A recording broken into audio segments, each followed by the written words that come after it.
તારીખ 7/5/1994 અમેરિકાના હ્યુસ્ટન શહેરમાં ગાંધી મેમોરિયલ હોલમાં સ્વામી સચ્ચિદાનંદ પરમહંસ ભક્તિ નિકેતન આશ્રમ પેટલાદ દંતારીવાળાનું પ્રવચન, કેસેટ નંબર 3.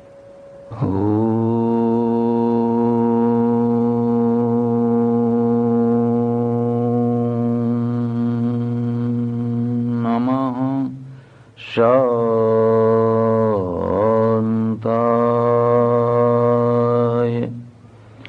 તેજસે.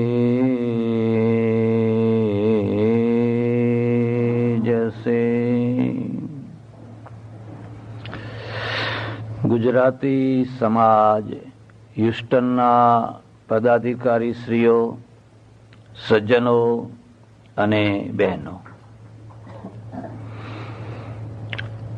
જીવનમાં જે કંઈ આવશ્યકતાઓ છે, જે જરૂરિયાતો છે, જે ઝંખનાઓ છે,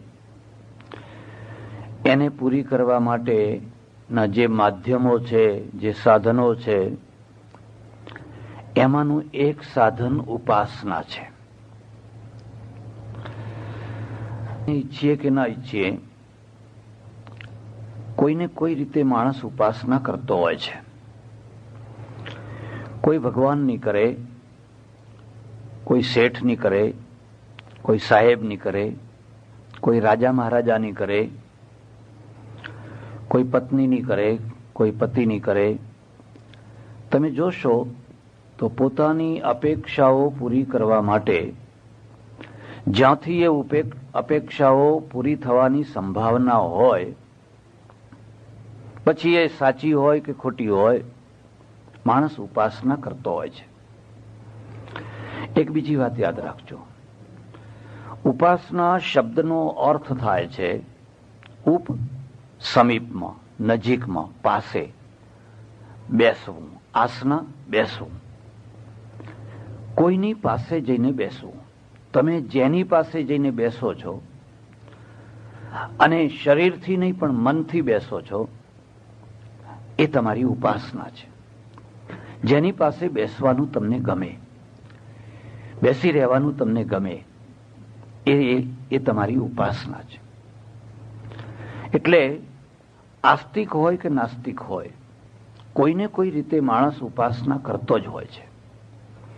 પણ ચર્ચા જે કરવાની છે એ આપણે ધાર્મિક ઉપાસનાની ચર્ચા કરવાની છે. આપણે હિન્દુઓ ઉપાસનાની બાબતમાં અસ્પષ્ટ છીએ. અસ્પષ્ટતા આપણો બહુ મોટો રોગ છે, અને રોગના કારણે આપણને ઘણું સહન કરવું પડ્યું છે, અને ઘણું સહન કરવું પડે છે. એનું એક કારણ છે, આપણી પાસે હજારો મંત્રો છે, હજારો ભગવાનો છે, દેવો છે, હજારો ગુરુઓ છે, અને હજારો માર્ગો છે. માણસ ન ભટકાઈ જાય તો જ નવાઈ લાગવાની. પણ મારી ખાતરી છે કે માણસમાં થોડુંક પણ જો પોતાનું અસ્તિત્વ હોય, હું એને અસ્તિત્વ શબ્દથી કહું છું. તમે કોઈ વાર તમારી જાતને પૂછજો, તમારા પોતાના અંદર તમારું અસ્તિત્વ છે? અને જો તમારું અસ્તિત્વ છે તો તમારું વ્યક્તિત્વ છે.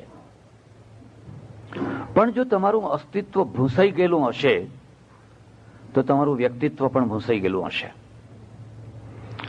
હું કાશીમાં રહું,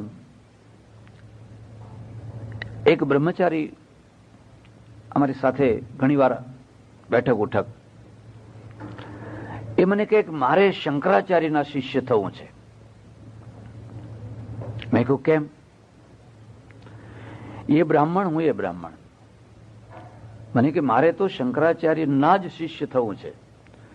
મેં કહ્યું કારણ શું? પણ કે કોઈ પણ જગ્યાએ જઈએ તો આપણે એમ કહેવાય કે શંકરાચાર્ય મહારાજના શિષ્ય આવ્યા, એટલે આપણો પ્રભાવ પડે, આપણું માન સન્માન. આ માણસની અંદર પોતાનું અસ્તિત્વ નથી. એક વેક્યુમ છે, ખાલીપણું છે, અને ખાલીપણું એ બીજાના દ્વારા ભરવા માંગે છે. સિંહ બાપના નામે ઓળખાતો નથી, પોતાના નામે ઓળખાય છે. અને જેને પોતાનું અસ્તિત્વ નથી હોતું એ પછી કોઈને કોઈનો આશરો ખોળતા હોય છે. કદાચ એવા માણસ છે એ મોટામાં મોટી જગ્યા ઉપર બેસી જાય તો એ જગ્યા મોટી ને માણસ નાનો થશે. સરદાર પટેલે એક બહુ સરસ વાત કહેલી. મને એચ.એમ. પટેલે કહ્યું, મને કે સરદાર સાહેબે મને એક વાત કહેલી કે એચ.એમ. જો દેશને સારી રીતે ચલાવવો હોય તો કદી પણ મોટી ખુરશી ઉપર નાના માણસને ના બેસાડશો. ખુરશી મોટી ને માણસ નાનો. અહીં 10 હોર્સ પાવરની મોટરની જરૂર છે ને તમે અડધા હોર્સ પાવરની મોટર લગાવી દીધી, કેવી રીતે પાણી ઉપાડશે? ખુરશી કરતા માણસ મોટો હોવો જોઈએ. જો ખુરશી કરતા માણસ મોટો હશે તો દેશને કોઈ વાંધો નહીં આવે.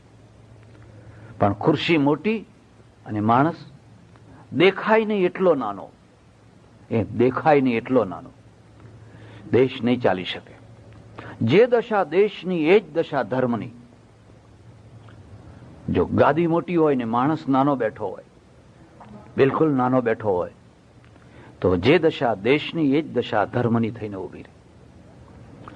અને ખરેખર આ માણસ છે એ શંકરાચાર્યના શિષ્ય થયા ખરા. આજે પણ અમે મળીએ છીએ ઘણી વાર. પણ 2 વર્ષ થતા થતા ગુરુ ચેલો બે લડ્યા. એવા જોરથી લડ્યા, એવા પેપરોમાં લડ્યા, પત્રિકાઓથી લડ્યા, આજે પણ લડે છે. મેં કહ્યું કેમ? કેવી મજા આવે છે. મને કે આપણે શું, આપણે તો નામ લખવું તો એ મળી ગયું, હવે બીજું શું કરવું છે? એમ કે તમને ખબર નથી, અમેરિકામાં આવવા માટે ઘણા લોકો પોતાનાથી 10 ગણા નાના માણસ સાથે પરણે છે. પૂછી જુઓ પરણે છે કે નથી પરણતા. અરે પણ આ છોકરી માઇક્રોબાયોલોજી થયેલી છે અને આ તો એસએસસી ફેલ છે. કે એસએસસી ફેલ ને નથી પરણતા, ગ્રીન કાર્ડ ને પરણીએ છીએ.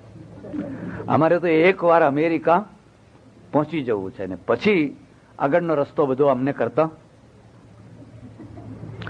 આથી એક વ્યવસ્થા ઉભી નથી થતી, એથી એક અવ્યવસ્થા ઉભી થાય છે. એટલે આપણા ત્યાં જે ઉપાસના છે એ ઉપાસનાને જો તમે મૂળ રૂપમાં જોવા માંગો તો હું એને 5 ભેદમાં કહીશ. 5 ભેદમાં. કારણ કે તમે કોઈને કોઈ પ્રકારની ઉપાસના કરતા જશો, કરવી જ જોઈએ. હું પોતે આગ્રહી છું, કરવી જ જોઈએ. પણ ઉપાસના સ્પષ્ટ થવી જોઈએ. જો અસ્પષ્ટતા હશે તો તમે ઉપાસનાના ચક્કરમાં ગૂંચવાયા કરશો. મારા એક ઓળખીતા સજ્જન છે, દર 6 મહિને ભગવાન બદલે છે. દર 6 મહિને એ ભગવાન બદલ્યા કરે છે. એ માણસ છે એ હસવાને પાત્ર નથી, દયાને પાત્ર છે. આપણે એના ઉપર હસીએ છીએ પણ કદાચ આપણે બદલતા હોઈએ, કંઈ કહી ના શકાય. કોઈ આવીને કહે આ જોરદાર છે તો કે લાવો ત્યારે એ હવે કેમ 6 મહિને કેમ બદલે છે? કારણ કે બદલવાના છે એટલે બદલે છે. એટલે થોડી સ્પષ્ટતા થવી જોઈએ. અને સ્પષ્ટતા છે, હું તમને ખાતરીથી કહું છું, તમારે ત્યાં એટલી સરસ સ્પષ્ટતા છે. શરત એટલી છે કે તમે થોડા ઊંડાણમાં જાઓ તો, થોડી ઊંડી ડૂબકી લગાવો તો આપણે ત્યાં 5 પ્રકારની ઉપાસના છે. સૌથી ઉપરની શ્રેષ્ઠ જે ઉપાસના છે એ બ્રહ્મોપાસના છે.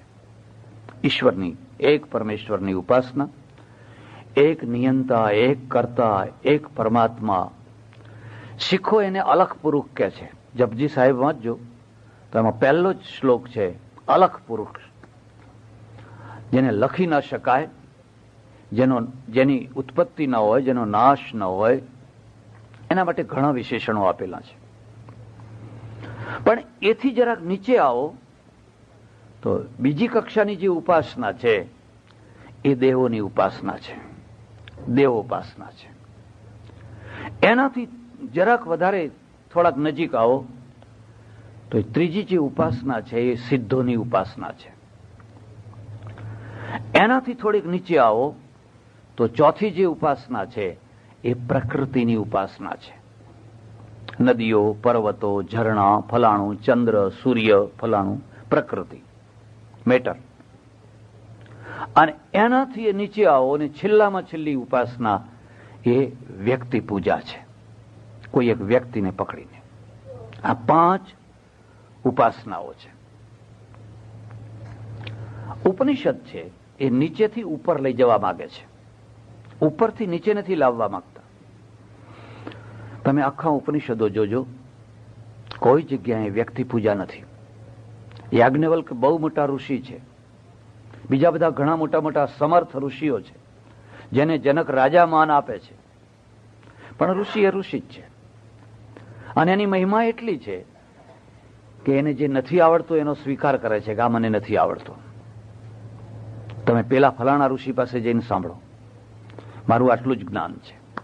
એક બીજી વાત યાદ રાખજો, પ્રજાનો વિકાસ જ્ઞાનના દ્વારા થતો હોય છે, અને જ્ઞાન છે એનું અસ્તિત્વ વિજ્ઞાનના દ્વારા રહેતું હોય છે. જેમ માણસને સંતાન ન હોય તો એનો વંશ સમાપ્ત થઈ જાય, એમ જ્ઞાનનું સંતાન વિજ્ઞાન છે.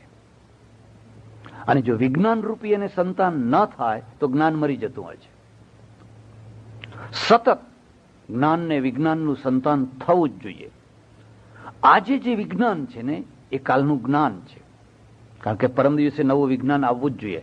આ જે માઇક છે એ છેલ્લો મોડલ નથી, અને એ જો છેલ્લો મોડલ માની લેવામાં આવે તો મરી જશે.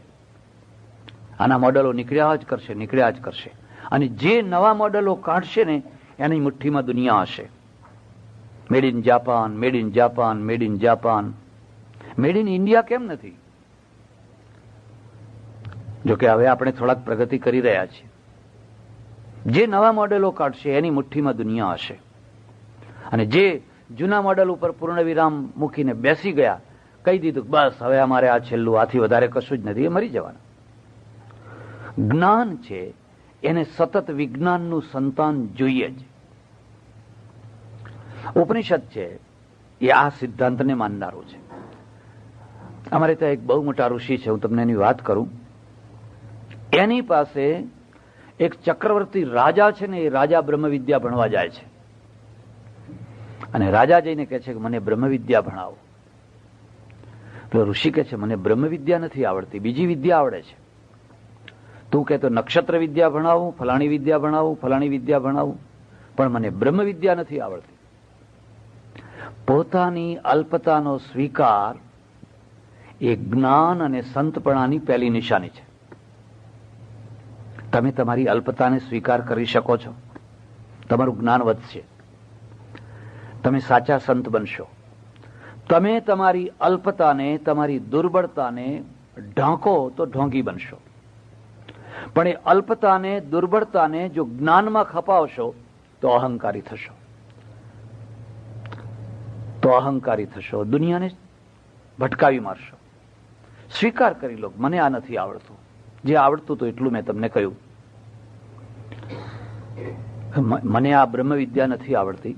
હા, પણ તારે જો એ બ્રહ્મવિદ્યા ભણવી હોય તો તારા રાજ્યમાં એક રૈક્વ નામનો ખેડૂત છે. એ ખેડૂત બ્રહ્મવિદ્યા જાણે છે. કેવો યુગ હશે તમે વિચાર કરો. એ હળ ચલાવનારો ખેડૂત બ્રહ્મવિદ્યા જાણે છે, એની પાસે તું જા. એક ડોક્ટરની પાસે કેસ જાય અને ડોક્ટર સમજે કે મારી બુદ્ધિ બહારનો કેસ છે તો એ તરત જ મોટા ડોક્ટરને રિફર કરી આપે, તો દર્દી બચી જાય. પણ અનાળી ડોક્ટર પાસે જાય એ છેવટ સુધી ના જવા દે. એ ઉકાળા પીવડાયા જ કરે, ફકાયા જ કરે, એ છેવટ મરી જાય ત્યાં સુધી ના જવા દે. એ દર્દીનો નાશ થઈ જાય. પ્રજા એ દર્દી છે, ધર્મગુરુ એ ડોક્ટર છે. અને પ્રજા જયારે ધર્મગુરુની પાસે જાય અને ધર્મગુરુ સમજે કે મારી આ કક્ષા નથી, ભાઈ મને નથી આવડતું, તો તમે રિફર કરો, મોટા ડોક્ટર પાસે મોકલો, બીજા પાસે મોકલો. પણ બીજા પાસે મોકલાય કેવી રીતે? અહીં તો બીજા પાસે જવા દેવા જ નથી. વચ્ચે એક વાત કરું. એક ગામમાં મારે ચાતુર્માસ કરવાનો, 4-5 દિવસ થયા હશે, અને પ્રવચન પૂરું થયું. એક બેન છે ને એ ઊભા થઈને ખૂબ રડવા માંડ્યો, ધ્રુસકે ને ધ્રુસકે. એટલે પછી મને થયું કઈ કથામાં કઈ ઘટતી વાત આવી ગઈ હશે. ઘણી વાર આવી જાય, જોકે તમારી નહીં આવતી હોય. ઘણી બંધ બેસતી વાત આવી જાય તો કઈ લાગી આવે ને બહેનોને વધારે લાગે. મેં કહું કંઈક લાગી આવ્યું હશે. પછી બોલાવ્યા 70-75 વર્ષની મોટી ઉંમરના ડોશી. મેં કહું કેમ રડ્યા, શું થયું તમને? પછી ખૂબ ધ્રુસકા પૂરા થયા પછી મને કહ્યું, મને કે તમે અહીં કથા કરવા આવ્યા એના પહેલા અમારા સંપ્રદાયના એક બેન આવેલા અને એમને ખબર પડેલી કે એક સંન્યાસી મહારાજ અહીં કથા કરવા આવવાના છે. એટલે અમારા બધાની પાસે ઉભા થઈને પ્રતિજ્ઞા કરાવેલી કે બાવાની કથા સાંભળવા જશો નહીં. અમારી બધાની પાસે એવી પ્રતિજ્ઞા કરાવેલી અને અમે બધાએ પ્રતિજ્ઞા કરેલી. જો કે આપણે સારા છીએ, પ્રતિજ્ઞા પાડતા નથી. આ ધોળિયા છે એ સિગરેટ પીતો હોય કે બીજું કંઈ પીતો હોય અને તમે એને એમ કહો કે તું આ છોડી દે આ પીવાનું, તો એ કહેશે સોરી મારાથી નહીં છૂટે એમ. એ તરત ના પાડી દેશે. આપણા માણસને કહો તો ઉભો થઈને તરત જ લો મહારાજ કે મૂક્યું, અને બીજા દાડે પાછું પેલો ચોખ્ખું કહી દેશે કે મારાથી આ નહીં થાય. ને આપણે હવે આટલી સભા વચ્ચે કેવી રીતે એવું કહેવું કે મારાથી આ નહીં થાય? આત્મબળ જોઈએ, આત્મબળ, હિંમત હોવી જોઈએ. એટલે હા કે બધાના સાથે કરી દો. પાછા બીજા દિવસે અમારા પાસે પ્રતિજ્ઞા કરાવેલી. પછી કે એવું થયું કે મન ઝાલ્યું ના રહ્યું એમ કે. એટલે લપાતા છુપાતા આવીને અંદર બેસી જવું કથામાં. અને પછી જોવું મારા જેવી બીજી આવીને બેસે પાછી એમ કે. પણ એ પ્રતિજ્ઞા લીધી ને પછી અહીં બેસે જ બીજા બધા. એટલે મને હિંમત આવીને પછી આ 5 દિવસથી સાંભળ્યા પછી મને ખબર થઈ કે તમે બિલકુલ સાચી વાત કહો છો. તમે જે કહો છો એ બિલકુલ સાચું કહો છો. અને સત્યથી સત્યનો પટ અમને લાગી ન જાય, સત્ય અમારા ઉપર અસર ન કરી જાય એટલે પ્રતિજ્ઞાઓ લેવડાવી હતી કે તમે બીજે કોઈ જગ્યાએ સાંભળવા જશો. એ ઉપનિષદનો ઋષિ કહે છે તું જા, બીજા પાસે જા, હું નથી આપી શકતો, હું લાચાર છું, મારી તાકાત નથી. આ સંત છે. ચમત્કારો કરવાથી સંત ના થવાય, ચમત્કારો કરવાથી કે લાલ થવાય. ખ્યાલ આવે છે? અરે એટલા ચમત્કાર મારા ઓળખીતા છે. મેં કહ્યું મને શીખવાડો, મારે પહેરવું નહીં પડે ને તમારે પહેરવું પડે. બાકી આ તમે ધંધો આટલું જો આવડતું હોય ને એક ભગવું કપડું પહેરો તો અત્યારે 900 ભગવાનમાં સૌથી મોટા તમે ભગવાન થઈ જાઓ. કારણ કે બીજા બધા નાના ચમત્કાર તમે તો બહુ મોટા કરો છો. ભાઈ તો સ્પષ્ટ કહે છે કે આ તો હાથ ચાલાકી છે, આમાં કોઈ ચમત્કાર નથી. સંત છે પોતાની નમ્રતા રાખે, પોતાની અલ્પતા સ્વીકાર કરે, હાથ જોડીને રહે, નમ્રતાથી રહે, લોકોનું ભલું કરે, કોઈને ભટકાવી ના મારે. ઋષિ કહે છે ભાઈ મને બ્રહ્મ વિદ્યા નથી આવડતી, પણ તારે જો બ્રહ્મ વિદ્યા શીખવી હોય તો તારા રાજ્યમાં એક રૈક્વ નામનો ખેડૂત છે, અને ખેડૂત બ્રહ્મવેત્તા છે, બ્રહ્મ વિદ્યા જાણે છે, એની પાસે તું જા. રાજા તો આવ્યો રાજધાનીમાં અને તપાસ કરતા કરતા ખબર પડી કે ફલાણા ગામમાં એક રૈક્વ નામનો ખેડૂત છે, ખેતી કરે છે. એ આ તો બીજા દિવસે પહોંચી ગયો. પહોંચ્યો તો ખરું, પણ કેટલીક વાર એવું બનતું હોય છે કે પહેલી જે મુલાકાત છે ને એની જે સારી કે માઠી અસર થતી હોય છે ને એ બહુ જોરદાર થતી હોય છે. હવે માનો કે તમે મારા આશ્રમમાં આવો અને તમે આવ્યા હોય બરાબર એ જ ટાઈમે હું કોઈને લડતો હોઉં અને મારું ઉગ્ર રૂપ તમે જુઓ એટલે થાય કરે આ તો મહારાજ બહુ ક્રોધી છે એમ કે. એટલે અમારે શું કરવું પડે ખબર છે? અમારે શો કરવો પડે. આ તો તમને ખાનગીમાં કહું છું. એક માણસ રાખવો પડે, એ કોઈ આવતું હોય એટલે કંઈક આવે છે એટલે તરત જ માળા લઈને આમ બેસી જવાનું. એટલે કંઈક ખાતા પીતા હોય બધું આમ આગુ પાછું મૂકી દેવાનું, માળા લઈને બેસી જવાનું. એટલે આવનાર માણસ કહે ના મહારાજ જયારે જુઓ ત્યારે એટલે આ તને જોયા પછી શરૂ કર્યું છે ભાઈ, તું સમજ જરા સમજ. શો બહુ મોટો કામ કરતો હોય છે અને શો થી બચે ને એ જ દર્શનનો અધિકારી થતો હોય છે. જ્યાં સુધી શો થી માણસ ના બચે ત્યાં સુધી એ દર્શનનો અધિકારી નથી થતો હતો. હવે બન્યું એવું કે આ રાજા જયારે આવ્યો ત્યારે આ ખેડૂત હળ ચલાવી ચલાવીને થાકેલો, એટલે બળદ ઉભા રાખેલા, હળ ઉભું રાખેલું અને નીચે બેઠેલો જમીન ઉપર. તમારા બાપદાદાઓને પૂછજો, જો પટેલ હોવ તો, કે ખેતરની માટીમાં સોફા ઉપર બેસતા કે કેવી રીતે બેસતા? જ્યાં શેઢા ઉપર જ્યાં જમીન મળે ત્યાં બેસી જાય. અડધો રોટલો કઢી જે મળ્યું હોય ખાઈ. એની એક મસ્તી છે, એનો એક આનંદ છે. બેઠેલો અધૂરામાં પૂરું એને ધાધર થયેલી હતી. આમ ખણખણ કરે ને એટલે આ ધોતિયું આમ ખસી ગયેલું ને આમ પગ ઊંચા કરીને આમ ખણખણ કરે. અને પેલો રાજા ગયો, કોઈએ કહ્યું પેલો બેઠો એ રૈક્વ છે, ખેડૂત છે. આ એમ આવો બ્રહ્મવેત્તા હોય, આવો બ્રહ્મજ્ઞાની હોય? અશ્રદ્ધા થઈ ગઈ. તમે માનો કે ના માનો, જે શારીરિક પર્સનાલિટી છે ને એનો પ્રભાવ પડતો જ હોય છે. અષ્ટાવક્રની પણ પૂજા થાય, પણ એકાદ કોઈ જનક જેવા જ કરે, પબ્લિક ના કરી શકે.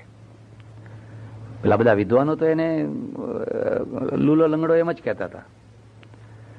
શ્રીમદ રાજચંદ્રનું શરીર જોજો તમે, હાડકે હાડકું દેખાય છે, કોઈ શારીરિક પર્સનાલિટી નહીં. પણ આપણે ઈચ્છીએ કે ના ઈચ્છીએ, તમારા શરીરની જે પર્સનાલિટી છે એ પહેલો પ્રભાવ નાખતી હોય છે. હા, પછી પાછળથી પછી અંદરથી ગુણો જ્ઞાન જે હોય એ પાછળનો પ્રભાવ છે. અને બ્રહ્મવેત્તા છે એ બધા તો કેવા હોય કે આમ વાઘંબર બિછાવેલું હોય, મોટા બધા 1008 શ્રી શ્રી શ્રી પરમહંસ પરિવ્રાજક આચાર્ય બધું લખ્યું હોય એવું બધું. આમ બેઠા હોય એટલે લાગે કે કંઈક માણસ બેઠેલો છે. આ શો છે, કદી પ્રભાવિત ન થશો. રાજા છે એ રાજાએ જોયું અને જોઈને એને અશ્રદ્ધા થઈ ગઈ કે બ્રહ્મવેત્તા આવા હોય? આ તો બેઠા બેઠા ખણે લવર લવર કરે છે. એક બીજી વાત, જેને પોથી વાંચતા આવડે એને પંડિત કહેવાય. બધાને પોથી વાંચતા ના આવડે, પણ પોથી વાંચતા આવડે એને પંડિત કહેવાય. અને જેને ચહેરા વાંચતા આવડે ને એને સંત કહેવાય. અને જેને હૃદય વાંચતા આવડે એને ઋષિ કહેવાય. જો તમને હૃદય વાંચતા આવડતું હોય તો તમે ઋષિ છો.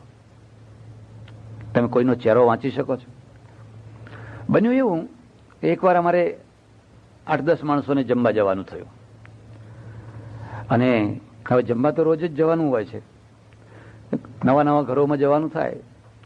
સૌથી પહેલા મને બેસાડ્યો. પેલી સિનિયરિટી હોય ને એ પ્રમાણે બેસાડે ને. અને અમારામાં એક ભીમનો અર્થ સમજો છો? એ બિચારો છેલ્લો બેઠેલો. એટલે હું તમને ખાસ સલાહ આપું છું કે જે 10-15 જણા જમવા જાઓ એમાં સૌથી પહેલા ઓછું ખાનારાને કદી પહેલા ના બેસાડશો. જો એને ના પાડી તો પછી બધાની ના થઈ જશે. પછી બીજા બિચારા બધા ના કહેવી પડે. એટલે 1-2 વાર આવ્યા રોટલી લઈને, મેં કહ્યું બસ બેન. એટલે સમજી ગઈ. પેલા છેલ્લે જઈને આટલી થોકડી જઈને મૂકી દે, થાળ દઈને. પેલો ના કહે તો એ મૂકી દે. 2-3 વાર મૂકી દીધી. પછી મેં કહ્યું, અરે બેન, પેલો ના કહે છે અને તમે 1 નહીં 2 નહીં 8-8 10-10 રોટલીના થોકડા મૂક્યા કરો છો, એને મારી નાખવો છે કે શું? મને કે ના મહારાજ, એ તો હજુ ભૂખ્યા છે. એમ કે કેવી રીતે ખબર પડી? કે ચહેરા ઉપરથી. ઓહો, મેં કહું હું કાશીમાં ભણેલો છું, આ ઘરમાં ભણેલી છે. એને ચહેરો વાંચતા આવડે છે. અમારે સંસ્કૃતમાં એક સૂક્તિ છે, કોઈ જમવા આવે તો હા પી દદ્યાત, હું પી દદ્યાત, ન દદ્યાત સિંહ ગર્જનાટ. અર્થ સમજ્યા? હું કરે ત્યાં સુધી આપે રાખો. એમ કે હા કર્યા કરે. હા પી દદ્યાત, હું પી દદ્યાત, ન દદ્યાત સિંહ ગર્જનાત. જયારે સિંહના જેવી ગર્જના કરે બસ ત્યારે નહીં આપવાનું. એમ સમજી લેવાનું હવે બરાબર. અને તમે પેલા ઉપરથી હા કરતા હોય ને કે હાલો તો બિચારો ભૂખ્યો જ ઉઠવાનો છે. એટલે પેલા ઋષિ છે ને એ ઋષિ સમજી ગયા કે આ માણસ આવ્યો પણ એની શ્રદ્ધા નથી, એની અશ્રદ્ધા છે.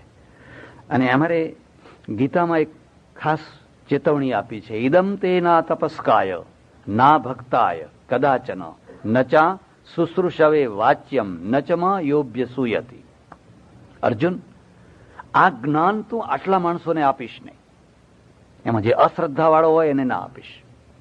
એને ભાવના હોવી જોઈએ, એને લાગણી હોવી જોઈએ, તો તારું આપેલું ઉગી નીકળશે. એટલે પેલો રાજા આવીને બેઠો અને બેસીને કહે છે, મને બ્રહ્મ વિદ્યા ભણાવો, હું બ્રહ્મ વિદ્યા ભણવા માટે આવ્યો છું. અને પેલો ખેડૂત છે ને, એ ભલોય ન થયો ને ભૂંડોય ન થયો, મણની ગાળ ચોપડાવી દીધી. આહારે ત્વા શુદ્ર, આવી મણની ગાળ ચોપડાવી દીધી. બ્રહ્મ વિદ્યા લેવા આવ્યો છે એમ કે. હવે પેલાને ખોટું લાગ્યું, રાજા છે, પહેલેથી એના મનમાં તો દુઃખ થયું જ તું કે હું આવ્યો તો આ ઉભો ના થયો, મને બેસવાનું સારું આસન ના આપ્યું, દૂરથી મારું સ્વાગત ના કર્યું. એટલે પહેલેથી તો થોડી એવી વૃત્તિ હતી જ. પણ જયારે આણે શબ્દ એવો કહી દીધો તેને બહુ લાગી આવી, ઉઠીને ચાલતો થયો. પેલા ઋષિ પાસે ગયો, અરે તમે મને કોની પાસે મોકલી દીધો? એ તો ગાંડા જેવો માણસ છે, એને બોલતા નથી આવડતું. આ તો ઠીક છે કે હું સહન કરું, બાકી બીજો કોઈ રાજા સહન ન કરે. ઋષિ સમજી ગયા. ઋષિએ કહ્યું, જુઓ, તમે રાજા થઈને ગયા, તમે શિષ્ય થઈને ન ગયા, અંતેવાસી થઈને ન ગયા. અને બ્રહ્મ વિદ્યા છે એ કોઈ રાજા થઈને જાય એને બ્રહ્મ વિદ્યા ના મળે. અંતેવાસી થઈને થાય, શિષ્ય થઈને થાય, નમ્ર થઈને.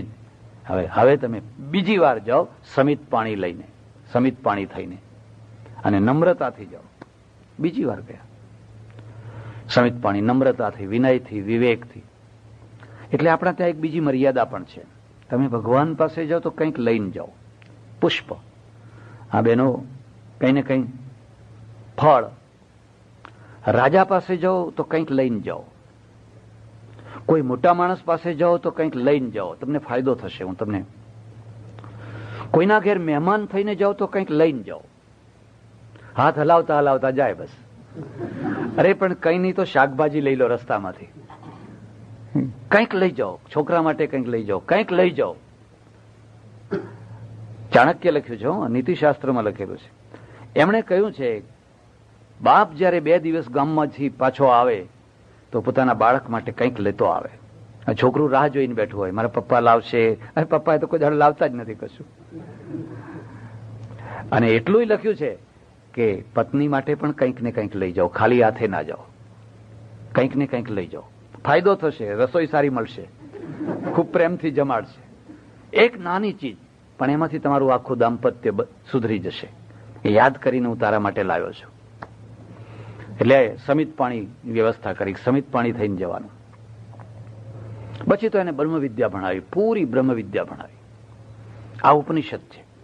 એટલે ઉપનિષદમાં એક ખેડૂત પટેલ પણ બ્રહ્મવેત્તા છે, અને ચક્રવર્તી રાજા એના પગમાં બેસી અને બ્રહ્મ જ્ઞાન શીખી શકે છે, ભણી શકે છે. અને એક સમર્થ ઋષિ સ્વીકાર કરે છે કે હું નથી જાણતો, મને નથી આવડતું. હવે આજે તો મુશ્કેલી એ થઈ કે મને નથી આવડતું એવું કહેવાય જ કેવી રીતે? ગુરુ થયા, હજારોના ગુરુ થયા હોઈએ, અને પછી કોઈ પ્રશ્ન પૂછે અને આપણે એમ કેમ કહીએ કે ભાઈ મને નથી આવડતું? એટલે ના આવડે તો શું કરવાનું ખબર છે? શેષમ ક્રોધે ન પૂરેત. વેત, તને શું ખબર પડે? તને શું આવડે? એના ઉપર ક્રોધ કરવાનો, એને ચૂપ બેસાડી દેવાનો. આ જ્ઞાનના વિકાસનું માધ્યમ નથી. એટલે ઉપનિષદ છે ને, એ ઉપનિષદે નીચેના માણસને ઉપર ઉપાડવાનો પ્રયત્ન કર્યો. અને ખાસ એની ખાસિયત એ છે કે સમર્થમાં સમર્થ ઋષિઓ છે, કોઈ જગ્યાએ વ્યક્તિ પૂજા નથી. પૂજા કોની છે? બ્રહ્મ પૂજા. જે હોય હાથ કોના તરફ કરે? પરમેશ્વર તરફ, ભગવાન તરફ. એટલે આ પહેલી જે પૂજા છે એ બ્રહ્મ પૂજા છે, જે એક ઈશ્વરમાં, એક બ્રહ્મમાં સ્થિર થાય છે. ભગવદ્ ગીતા એને સ્થિત પ્રજ્ઞ કહે છે. તમે ગીતા વાંચજો, એને સ્થિત પ્રજ્ઞ કહે છે. કારણ કે વારંવાર 2 શબ્દો બોલે છે. અર્જુન એક ભક્તિર વિશિષ્યતે, એક શબ્દો, એક ભક્તિર વિશિષ્યતે, ભક્તિર વ્યભિચારિણી, મામેકમ શરણમ વ્રજ, એકમ મામેકમ. આ ભગવદ્ ગીતાનો ભાર છે. પણ એ એકત્વ જે છે એ એટલું મોટું વ્યાપક છે, એટલું મોટું વ્યાપક છે કે એની અંદર બધું બીજું બધું આવી જાય છે. ઇસ્લામનું જે એકત્વ છે અને આપણું એકત્વ છે, એમાં આટલો મુદ્દાનો ભેદ છે. ઇસ્લામમાં એક અલ્લાહ છે અને વ્યવહારમાં જીવનમાં ઉતારવામાં આવ્યો સામાન્ય માણસ સુધી, એનો એને ફાયદો થયો, બહુ મોટો ફાયદો થયો. કદી કોઈ મુસલમાનને તમે જોયું કે મારે કયા અલ્લાહનું ભજન કરવું એવું પૂછતા તમે જોયું? એને શંકા છે જ નહીં, શંકાનું કારણ જ નથી રાખ્યું. આપણે તો પૂછતા હોય કે મારે શું કયા ભગવાનને પકડવા, એના કરતા એમ કોને કે કયા ભગવાનને છોડવા, કેટલા છોડ્યા. પેલાના માટે તો બહુ ક્લિયર સ્પષ્ટ છે, પણ એની મુશ્કેલી શું છે કે એના અલ્લાહની અંદર બીજું કોઈ આવતું નથી. અલ્લાહની બહાર બધું રહે છે, ને જે અલ્લાહની બહાર રહે છે એને તોડી નાખો, એને ફોડી નાખો, એનો નાશ કરો, એટલે એમાંથી બર્બરતા, ધ્વંસ ઉત્પન્ન થયો. ઉપનિષદનું જે બ્રહ્મ છે એમાં બધું આવી જાય છે. શું આવી જાય છે? દેવો આવી જાય છે, ફલાણા આવી જાય છે, ફલાણા આવી જાય છે, ફલાણા આવી જાય છે, બધું એમાં આવી જાય છે. આ એ જ પરમેશ્વર છે, આ એનું જ રૂપ છે, આ એનો જ ભાગ છે, આ એનો જ અંશ છે. એટલે ઉપનિષદનું બ્રહ્મ છે એ ધ્વંસાત્મક વૃત્તિ પેદા નથી કરતું, પણ એ ધ્વંસાત્મક વૃત્તિ છે. મારું સાચું છે ને બાકી બધું ખોટું છે, અને ખોટું છે એટલે એનો નાશ થવો જોઈએ. આ શું કે છે કે મારું સાચું છે પણ તમારું છે, બાકીનું બધું છે એ પણ સાચાના પેટમાં પડેલો એક નાનો ભાગ છે. ગીતામાં જો યદ્યદ વિભૂતિમત સત્વમ શ્રીમદુર્જિતમેવ વા તત્ દેવાવગચ્છત્વમ મમ તેજોંશ સંભવમ. અર્જુન, જે કોઈ જગ્યાએ જ્યાં કોઈ સ્થળે તને વિભૂતિના દર્શન થાય એ મારો અંશ છે. યદ્યદ વિભૂતિમત સત્વમ મમ તેજોંશ સંભવમ, એ મારું જ રૂપ છે. અને એટલે હિન્દુ છે એ બધાને પગે લાગી શકે છે, અને પગે લાગવામાં કોઈ વાંધો આવતો, એ બધાને નમસ્કાર કરી શકે છે. તો એક પહેલી જે પૂજા, સર્વોત્કૃષ્ટ પૂજા છે એ બ્રહ્મ પૂજા, ઈશ્વર પૂજા છે. બ્રહ્મ પૂજા કોણ કરી શકે? જેની નાની અપેક્ષાઓ ના રહી હોય એ, જેની સામાન્ય અપેક્ષાઓ ના રહી હોય એ. તમે કલેક્ટરની ઉપાસના કરો, મામલતદારની ઉપાસના કરો, પટાવાળાની ઉપાસના કરો. પટાવાળાની ઉપાસના કરવી પડે, એ રીઝે તો પછી આગળના દેવને આગળ ચાલે. પણ ત્યારે તમારી અપેક્ષા નાની છે, તમારી અપેક્ષાના સામે એક દેવ છે. એટલે આપણે એક તો બ્રહ્મ પૂજા, વિશાળ એક પરમેશ્વર, અખંડ સચ્ચિદાનંદ ઘન બ્રહ્મ અહીંયા છે, ત્યાં છે, પણે છે, પણે છે, પણે છે, મંદિરમાં છે, મસ્જિદમાં છે, દેરાસરમાં છે, ચર્ચમાં છે, જ્યાં જુઓ ત્યાં બધે જ છે. એ બધે છે એવી પ્રતીતિ થાય તો ઇધર ભી તું હી હૈ ઓર ઉધર ભી તું હી હૈ, जिधर देखता हूं उधर तू ही तू है. આ વેદાંત છે. એનાથી થોડી ઉતરતી બીજી કક્ષાની જે ઉપાસના છે એ દેવોની ઉપાસના છે. આખી દુનિયામાં દેવવાદ હતો, ગ્રીક પુરાણોમાં દેવ, અને ક્રિશ્ચિયાનિટીનો ઉદ્ભવ થયો એના પહેલા પણ દેવો હતા. આ દેવો શું છે? માનો કે ઇન્દ્ર, વરુણ, યમ, કુબેર, ફલાણા ફલાણા. હું હમણાં દક્ષિણ અમેરિકા જઈને આવ્યો. માયા કલ્ચર આખું, ઇન્કા કલ્ચર, બધા દેવોને માનતા હતા. પાણીનો દેવ જુદો, ફલાણાનો દેવ જુદો, ફલાણાનો વરસાદ લાવનારો દેવ જુદો. બહુ પ્રાચીન કાળમાં લોકો એમ સમજતા કે વરસાદ કોઈ લાવે છે. હું નાનો હતો ત્યારે મને ખબર છે કે જયારે પેલો ગડગડાટ થાય ને, વીજળી ચમકે ને ગડગડાટ થાય એટલે અમે બધા એમ સમજતા કે આ ઇન્દ્ર રાજા ગેડી દડો રમે છે. એટલે એક ગેડીને આમ દડો મારે, દડાને ગેડી મારે એટલે ગડગડ ગડગડ કરતો જાય, પણ સમાધાન થઈ ગયું. આ બાળકનું સમાધાન હતું. હવે આજે હું મારું એ રીતે સમાધાન કરવા માંગુ તો હવે થઈ શકે? કક્ષા હોય છે અને કક્ષા પ્રમાણેના સમાધાન હોય છે. ધરતીકંપ થયો એકવાર, એ ડોશીઓ ગામમાં હોય, એમને પૂછ્યું કે આ ધરતીકંપ કેમ થયો? તો તને ખબર નથી કે શેષનાગના માથા ઉપર પૃથ્વી છે, અને ઘણા વર્ષો સુધી આમ ભાર ઉપાડ્યો હોય તો થાક લાગે ને એટલે થોડીક આમ આગુ પાછું શરીર કરે ને એટલે ધરતીકંપ થાય. આ ચોસલું બરાબર મગજમાં બેસી ગયેલું. શેષનાગની પીઠ તો બળે કે ના બળે એમ કે, એટલે થોડુંક આગો પાછું થાય એટલે પછી ધરતીકંપ થઈ જાય. અને લોકોએ એવી કથાઓ જોડી કાઢેલી. કોઈ વાર સિદ્ધપુર જજો, સિદ્ધપુરમાં રુદ્રમાળનો ખંડેરો જોજો. મૂળરાજ થયો સોલંકી, એને જે રુદ્રમાળ બનાવ્યો 12 માળનો મોટો વિશાળ રુદ્રમાળ, એના ખંડેરો તમે જોજો. એની સાથે એવી કિંવદંતી જોડી દીધી કે જ્યોતિષી હતા, દેવાયત પંડિત જ્યોતિષી, બહુ મોટા જોશ જોનારા, અને એમણે મુહૂર્ત જોઈ અને ખૂંટી મારી દીધી અને રાજાને કીધું કે આ શેષનાગના માથા ઉપર ખૂંટી છે, પ્રલયમાં પણ આ રુદ્રમાળ પડશે નહીં.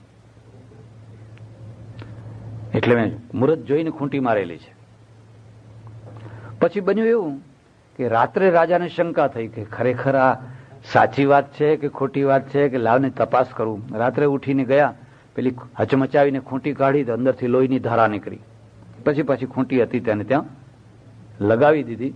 પણ એટલી વારમાં તો શેષનાગની માથાની જગ્યાએ પૂંછડું આવી ગયું, એટલે આ રુદ્રમાળ પડી ગયો.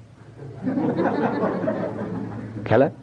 જો એ ખૂંટી ના કાઢી હોત તો આ રુદ્રમાળ પડવાનો સમાધાન જ ખોટા હોય તો કોઈ દિવસ તમે સાચા ઉપાયો ના કરી શકો.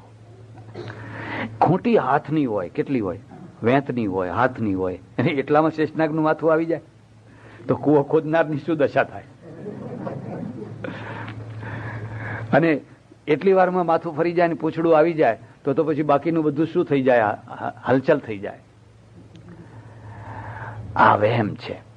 રુદ્રમાળ કેમ પડ્યો એના કારણો જુદા છે, અને એ આંસુ પડાવનારા કારણો છે, ઇતિહાસના કારણો છે.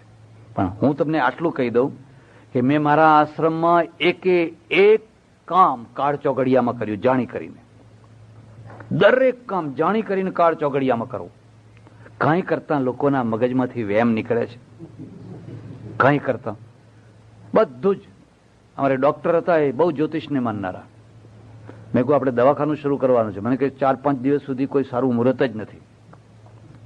આ એવા માનનારા કે પેટલા સાબુ લેવા જવું હોય તો ટીપણું જોઈને જાય. એટલે મેં કહું સાબુ લેવા જવું એમાંય ટીપણું જોવાનું? આવા જ્યોતિષને માનનારા. મેં કહું અત્યારે તો કાળ ચોઘડિયું છે, ફલાણું આમ નથી, મેં અત્યારે જ શરૂ કરો. ના થાય, મેં કહું અત્યારે જ શરૂ કરો. બધા કામ કાળ ચોઘડિયામાં જાણી કરીને કર્યા છે. તમે થોડોક વિચાર કરજો. 1.5 કલાકમાં એવું શું વાતાવરણ બદલાઈ જાય છે, કયું રસાયણ બદલાઈ જાય છે કે શુભમાંથી સીધું કાળ થઈ જાય છે. કોઈ કેમિકલ બદલાઈ જાય છે, કોઈ રસાયણ બદલાઈ જાય છે, શું થઈ જાય છે? કોઈ એવું ચોઘડિયું નથી.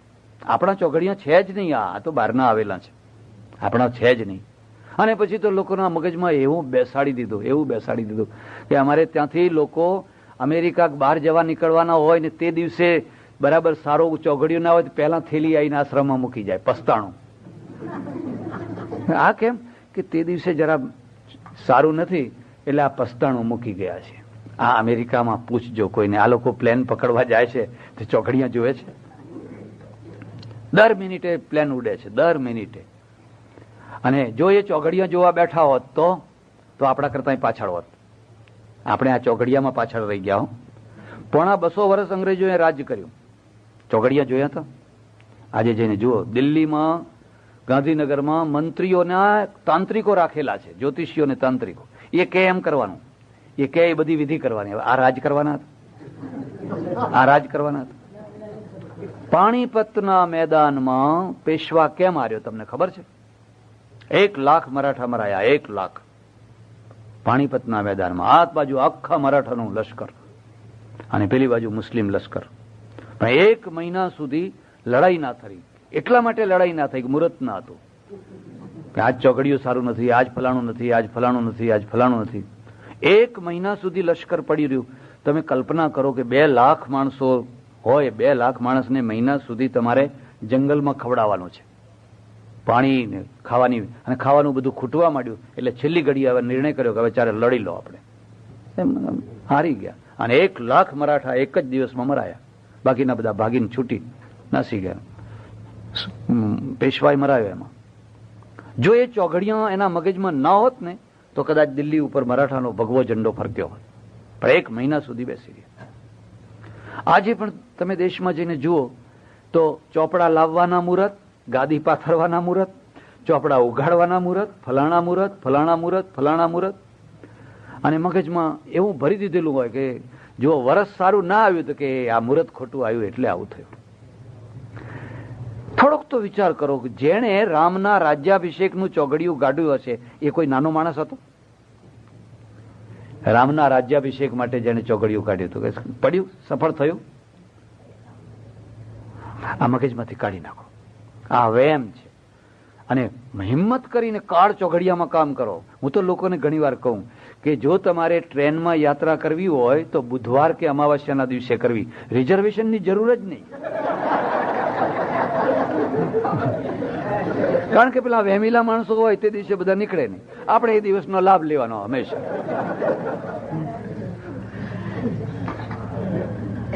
ત્યારે ઉપનિષદ છે એણે શું કહ્યું કે પહેલા લોકો એવું માનતા કે આ દરેક એક્ટિવિટી જે કુદરતી એક્ટિવિટી થાય, પવન વાય છે, પાણી છે, સૂર્ય છે, ચંદ્ર છે, ફલાણું છે, એનો કોઈને કોઈ દેવ છે. અને જે દેવ છે એને કેન્દ્રમાં રાખીને એની આરાધના, એની ઉપાસના કરી શકાય. એટલે એ પ્રકારની ઉપાસના થઈ. ત્રીજી જે ઉપાસના છે ને એ સિદ્ધોપાસના છે. આ વાત થોડી સમજવા જેવી છે. મુસ્લિમોમાં, ક્રિશ્ચિયનોમાં, હિન્દુઓમાં, જૈનોમાં, બધામાં આ સિદ્ધોની ઉપાસના છે. સિદ્ધ કોણ છે? માનો કે તમે શિરડીવાળા સાંઈ બાબાની ઉપાસના કરો છો, અથવા કોઈ બીજા કોઈ એવી ઉપાસના કરો છો, આ સિદ્ધોપાસના છે. કોઈ એક વ્યક્તિ ખૂબ તપ કરીને, ખૂબ ફલાણું કરીને, ખૂબ આવું કરીને સિદ્ધ કક્ષાએ પહોંચી હોય અને સિદ્ધ કક્ષાએ પહોંચ્યા પછી એનું અવસાન થયું હોય અને તમે જો એની ઉપાસના કરો તો તમને નાના મોટી મદદ મળે, નાના મોટા ફાયદા થયા કરે, તમને થોડા નાના મોટા અનુભવો થયા કરે. આ સિદ્ધોપાસના. સિદ્ધ એ સિદ્ધ છે, ઈશ્વર નથી. તમારું માથું દુખતું હોય તો મટી જાય, તમને કોઈ નાની મોટી તકલીફ હોય તો સારી થઈ જાય, પણ નવો સૂર્ય ના બનાવી શકાય, નવો ચંદ્ર ના બનાવી શકાય. જે આખી બ્રહ્માંડોની રચના છે એ રચનાઓમાં કશો ફરક ના કરી શકાય. ઈશ્વર એ કરતુમ અકર્તુમ અન્યથા કરતુમ સમર્થ, એ સર્વ સમર્થ છે. ત્યારે સિદ્ધ છે એની લિમિટ છે, એની મર્યાદા છે. એટલે ત્રીજી જે ઉપાસના છે એ સિદ્ધોપાસના છે, સિદ્ધ પુરુષોની. ચોથી જે ઉપાસના છે એ પ્રકૃતિ પૂજા છે, પ્રકૃતિની. અને હિન્દુ પ્રજા છે એ મોટા ભાગે પ્રકૃતિ પૂજામાં અટવાઈ ગઈ. પર્વતોની પૂજા, નદીઓની પૂજા, સૂર્યની પૂજા, ચંદ્રની પૂજા, પ્રકૃતિ, જે કંઈ તમને દેખાય છે એનું લોકોએ એના ઉપર બહુ ભાર મૂક્યો. તમને ભાગવતની જ એક વાત કહીશ. ભાગવતમાં કૃષ્ણ અને ઇન્દ્રને ઝઘડો થયો છે બેયના વચ્ચે.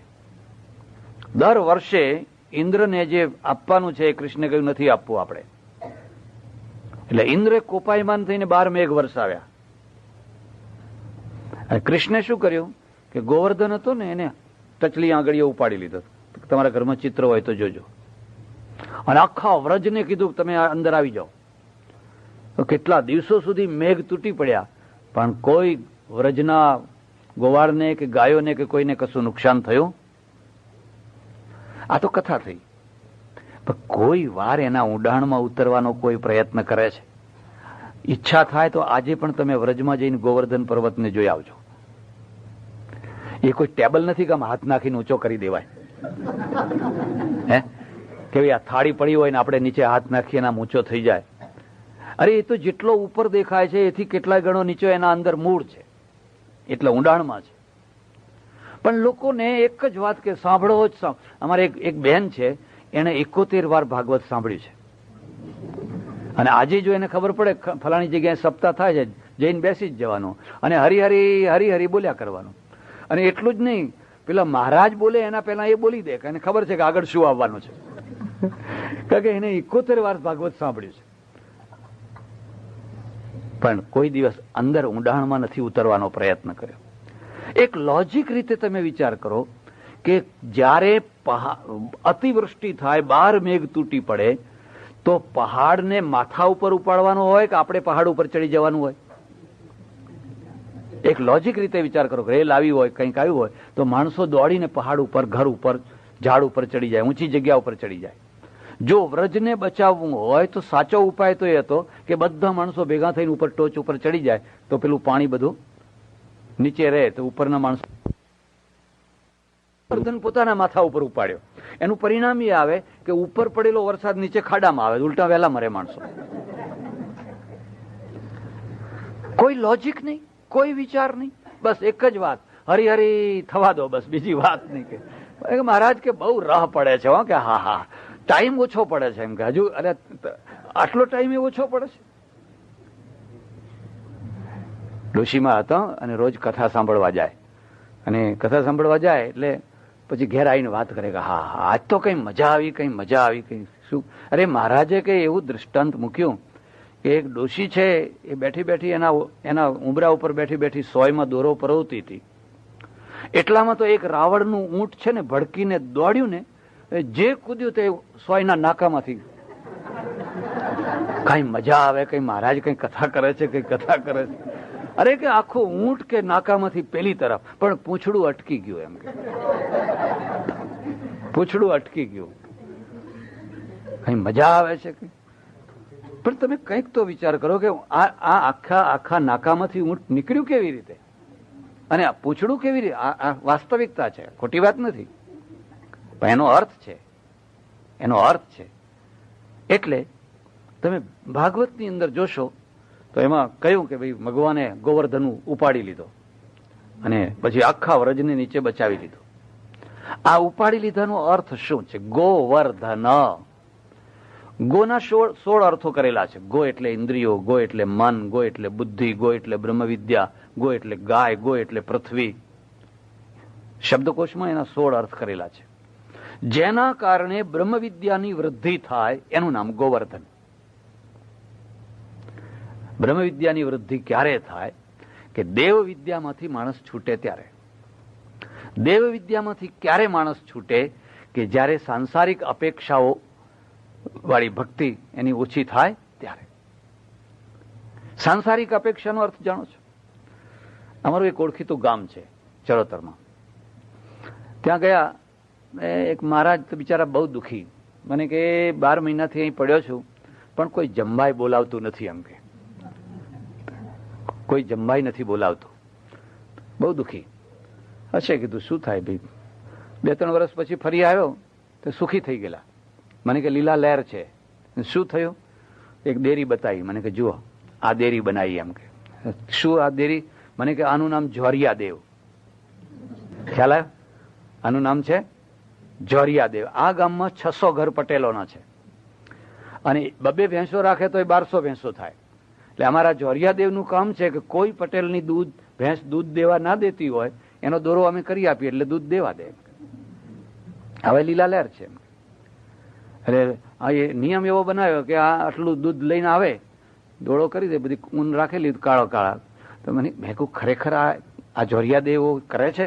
મને કે એવું કશું નથી. આ તો કેવું છે કે માણસને જેમ કોઈ દાડો તાવ આવે, કોઈ દાડો કઈ માથું દુખે, કોઈ દાડો મૂડ ના હોય, કંઈક માણસને થતું હોય એમ ભેંસ નહીં થાય. એમ કે એ પીરિયડમાં હોય, ફલાણું હોય, પગ ઊંચો કરે, આમ કરે, તેમ કરે. એટલે આ બધી બહેનો મગજમાં એક જ વાત લઈને બેઠેલી, કોઈની નજર લાગી ગઈ છે. અને પૂછી જુઓ, દરેક મોહલ્લામાં 1-2 ડોશીઓ નજર લગાડનારી હોય જ. દરેક બધા આખી દ્રષ્ટિ જ આ પ્રકારની. આ ભેંસ દોવા કેમ નથી દીધી? પેલે નજર લાગી ગઈ. પછી આમ પેલું વાટકી કરે, બધા ઉપાયો કરે.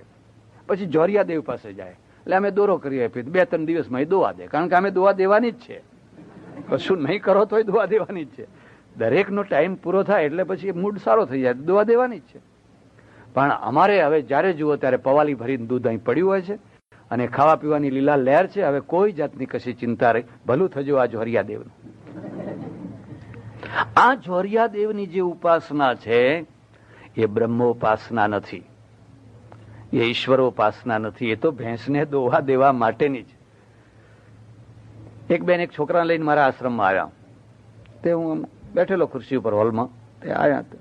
મને એક વાત ના ગમે, કોઈ સીધું મારી પાસે આવે એ ના ગમે. પહેલા મંદિરમાં જાઓ, ભગવાનના દર્શન કરો, પછી આવવું હોય તો આવો. ભગવાનને બાજુમાં ના રાખો કદી. વ્યક્તિના પાછળ એટલા ગાંડા ના બની જાઓ કે જેથી તમારો ભગવાન જ ખોવાઈ જાય. પહેલો ભગવાન, પછી કોઈ વ્યક્તિ. એ સીધા મારી પાસે આવ્યા. મને કે મહારાજ આ છોકરાને આશીર્વાદ આપો. મેં કહ્યું શું? પણ શું છે? કે ના, એને વિઝા લેવા જવું છે. મુંબઈ છે ને, તે વિઝા લેવા જવાનું છે. તે મહારાજ એવા આશીર્વાદ આપો ને કે એને વિઝા મળી જાય. મેં કહું એ સ્ટોક મારી પાસે નથી. કીધું ના, કે અમે તમને જાણશું એમ કે. સમજ્યા ને? એટલે વિઝા મળશે તો તમને કંઈક આપશું. એટલે બીજી લાલચ અમારા ઉપર ઉભી થાય. હવે આપણે પણ જો સવારથી આ સુધી આ ધંધો લઈને બેઠા હોઈએ અને 100 માણસને આશીર્વાદ આપીએ તો 5-10 ને તો ફળવાના જ છે. અને જે 90 ને નહીં ફળે એ કઈ થોડો દાવો આપણા પર મૂકવાના છે? કઈ અમેરિકા નથી કોઈ શું કરે. જે 10 ને ફળ્યા એ તો આપણા થશે. અને એમાં એકાદ જો પૈસાદાર માણસ હાથમાં આવી ગયો તો બેડો પાર. આ બ્રહ્મોપાસના નથી, આ દેવોપાસના છે. અને આ ઉપાસના છે એમાં શાંતિ નથી. પરમેશ્વર એનાથી દૂર છે. કરવી જોઈએ, કરે માણસો, ના કરે એની ના નથી, પણ આ કરે. પણ આ નાનું ચક્કર છે. એટલે આપણા ત્યાં ઉપાસનાની આ કેટેગરી મૂકવામાં આવી. એક ઉપાસના છે એ તો બ્રહ્મોપાસના છે. અને એટલે સુધી છે કે નરસિંહ મહેતાને ભગવાને આવીને પૂછ્યું, બોલ નરસિંહ, માગ, હું તને આપું. તારે શું જોઈએ છે? માગ. નરસિંહે શું માગ્યું ખરું છે? નરસિંહ મહેતાએ માગ્યું કે મારું નખો જ જજો એવું આપો મને. બોલો કોણ માગે? મારું, હે ભગવાન, જો તમે ખરેખર મારા ઉપર પ્રસન્ન થયા હો તો મારું નખો જ કાઢજો. આ બ્રહ્મોપાસના છે. કબીરે લખ્યું, કબીરા ખડા બજાર में लिए लकुटी हाथ, जो जाले घर आपना सो चले हमारे साथ. કબીર બજારમાં ઉભા છે હાથમાં લાકડી લઈને. જે પોતાનું ઘર બાળે એ મારી સાથે ચાલે. ઘણા લોકો આવેલા, યાત્રા કરવા જવું છે, યાત્રા કરવા જવું છે, યાત્રા કરવા જવું છે. પોટકા લઈ લઈને આવી ગયેલા. અને કબીરે કહ્યું, જાઓ પેલા ઘર બાળી આવો. એ લોકો હસવા લાગ્યા કે આ ઘર બાળવાનું કહે છે. બધા ઘર જતા રહ્યા. 1-2 રહી ગયા. એમણે કહ્યું કે તમે કેમ નથી જતા? જાઓ ઘર બાળી આવો. કે મહારાજ તમારા કીધા પહેલા બાળીને આવ્યા છે. અને કબીરે બીજો દોહરો લખ્યો, ઘર બાળે ઘર ઉબળે, ઘર રાખે ઘર જાય. જેને ઘર બાળ્યા એના ઘર અમર થયા. અને જેને ઘરને બહુ મોટા તાળા માર્યા ને એ તો ઘર ખતમ થઈ ગયા. ભામાશાહે ઘર બાળી નાખ્યું પ્રતાપના પાછળ, તો ભામાશાહ અમર થઈ ગયો. થઈ ગયો કે ન થઈ ગયો? મરી ક્યાં ગયા? બીજા વાણિયા મરી ગયા. એમનો પત્તો નથી ક્યાં ગયા. એ ભામાશાહ અમર થઈ ગયો. ઘર બાળે ઘર ઉબળે. જેને પોતાનું ઘર બાળ્યું, જલારામ અમર થઈ ગયા. ઘર બાળી નાખ્યું. બાળી નાખ્યું એટલે પાછું ઘરે જઈને પેલી દિવાસળી ના ચાપતા. નહીં તો કે ચાલો આજ મહારાજે કહ્યું છે. ઘણા લોકો કરે પાછા, વીમો હોય ને.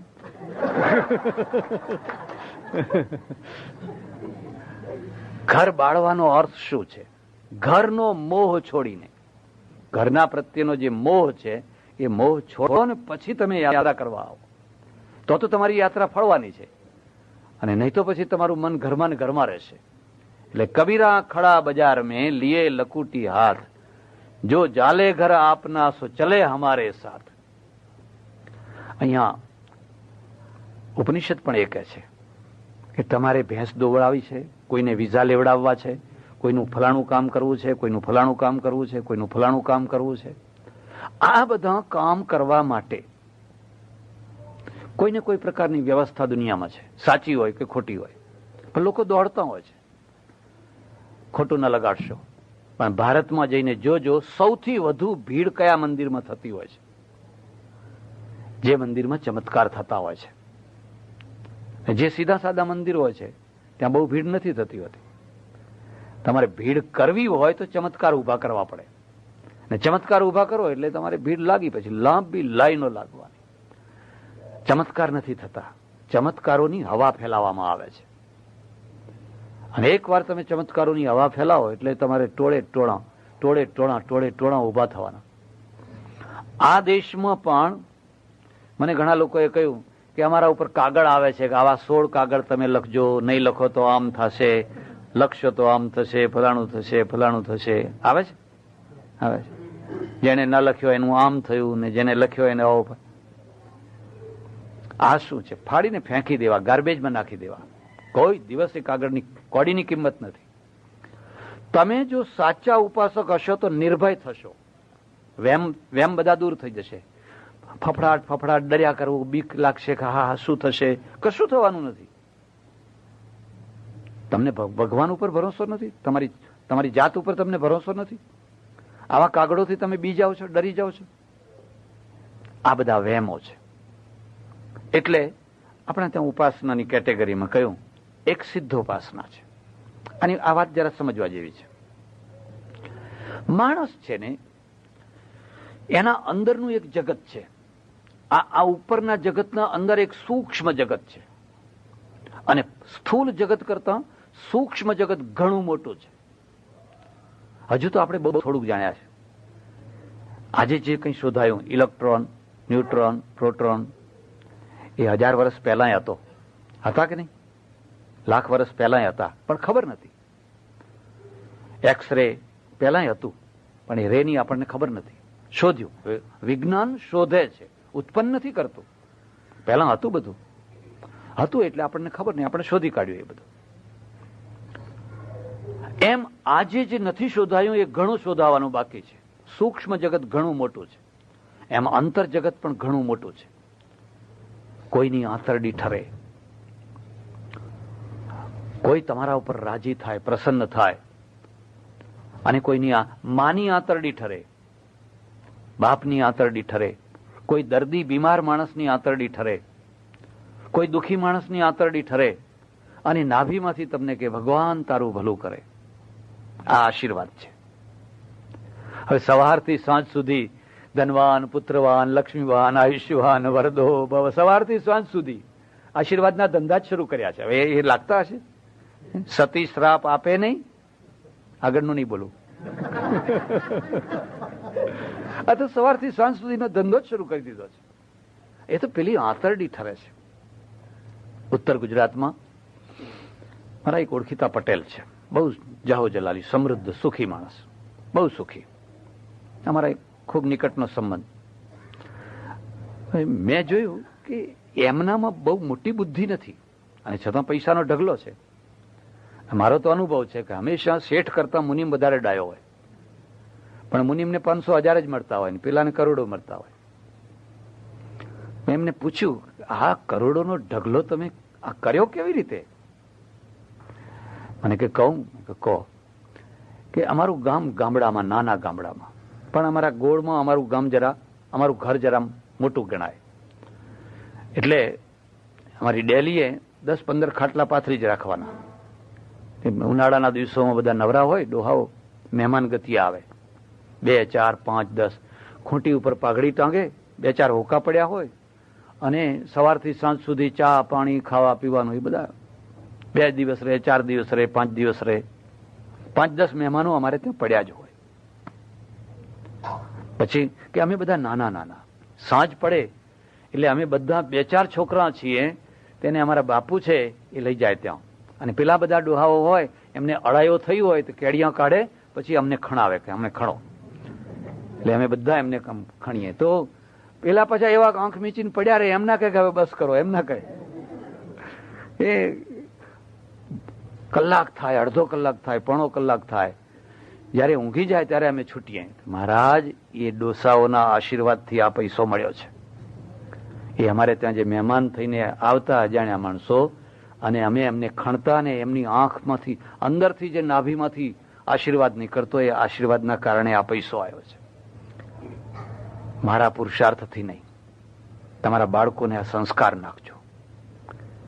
હવે ઘરમાંથી પેલા કંટાળ્યા હોય, ત્રાસ્યા હોય ને એટલે જાય આશ્રમમાં આવે. હું કહું સાંજે કે હવે જાઓ કે યાર ટાઈમ થયો. મને કે થાય છે મહારાજ, શું ઉતાવળ છે. એટલે આપણે સમજી જઈએ ઘરમાં કઈ હવે અમને ઘરનું આકર્ષણ નથી. ઘરમાં હોળી ધધકતી હોય, ધાક ધાક ધાક ધાક ધાક, જેટલા બહાર રહ્યા એટલી શાંતિ. મને કઈ બહુ શાંતિ દેખાય છે. ખબર પડી જાય કેમ અમને શાંતિ દેખાય છે. અશાંતિ હોય એને શાંતિ દેખાય, અશાંતિ જ ન હોય એને શાંતિ કોઈ, એના માટે શાંતિ કોઈ વસ્તુ જ નથી. એટલે આ ત્રણ ઉપાસનાઓ થઈ. એમાં બ્રહ્મોપાસના, દેવોપાસના, સિદ્ધોપાસના. એક બીજી વાત પણ હું તમને કહું છું. આપણે પિતૃપૂજક છીએ, ઈશ્વર પૂજક છીએ, પણ સાથે સાથે પિતૃપૂજક પણ છીએ. પણ પિતૃપૂજક છીએ એટલે વહેમની ખાતર નહીં. તમે સંધ્યાવંદન જોજો, એમાં પિતૃ તર્પણ થાય છે.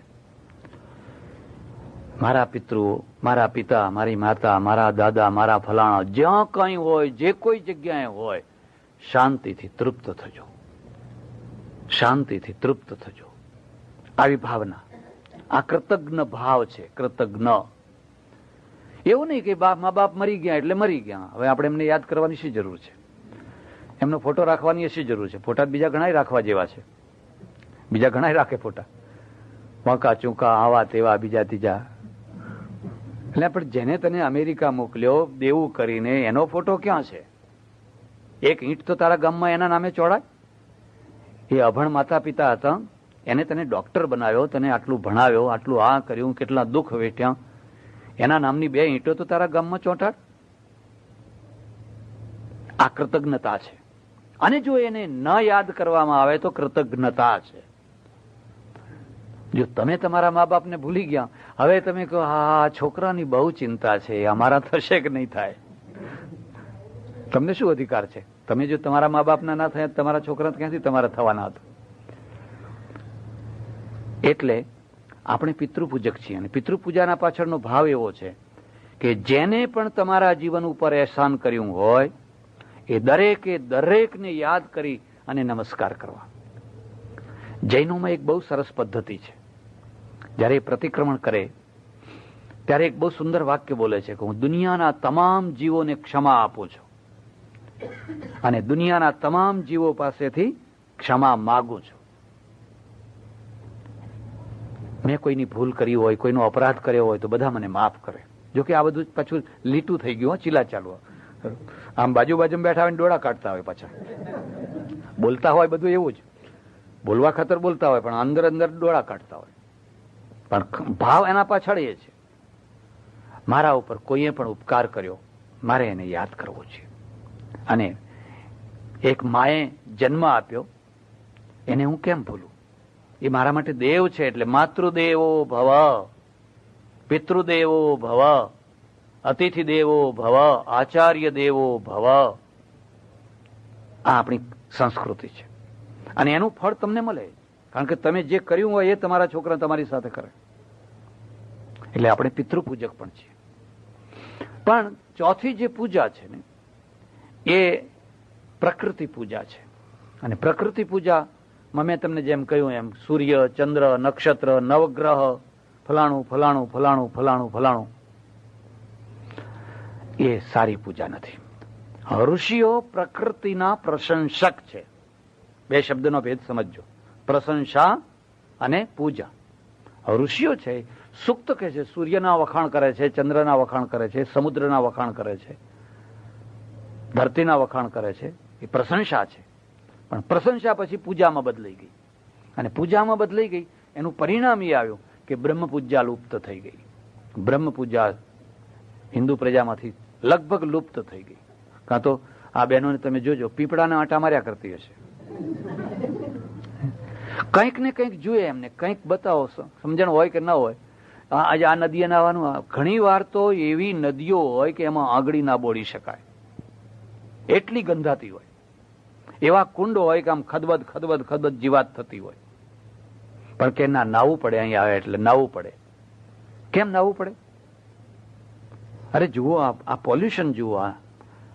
કે અમારે ભાઈ બીજ નાવા જવું, પણ પેલા નદીનું પાણી તો જુઓ. આ નદીનું પાણી કેવું છે તો જુઓ. અહીંના સ્વિમિંગ પુલ તમે જુઓ કેવા હોય છે. અહીંની નદીઓ જુઓ, અહીંના તળાવો જુઓ, અહીંના લેક જુઓ, આપણી નદીઓ જઈને જુઓ. બસ એક જડતા આવી ગઈ. બસ નક્કી કરી દીધું કે કેમ, ગંગામાં ના હોય એટલે બધા પાપ બળીને ખાક થઈ જાય. અને એટલે જ કદાચ ગંગા કિનારે રહેનારી વસ્તી સૌથી વધારે પાપ કરે છે. આ હું તમને અનુભવથી કહું છું. ઠેઠ હરિદ્વારથી માંડીને ગંગાસાગર સુધીનો આખો પટ તમે ગંગા કિનારે ફરી જુઓ, એટલી ગુંડાગીર્દી બીજી કોઈ જગ્યાએ નહીં. માણસને કાપીને ફેંકી દેતા વાર નહીં. બધો ગંગા કિનારો ક્રાઇમ, આખો ક્રાઇમ એરિયા, ભયંકર ક્રાઇમ એરિયા. અમારે કાશીમાં એટલું પાપ થાય, એટલી ગુંડાગીર્દી, એટલી તમે કલ્પના ના કરી શકો એટલી.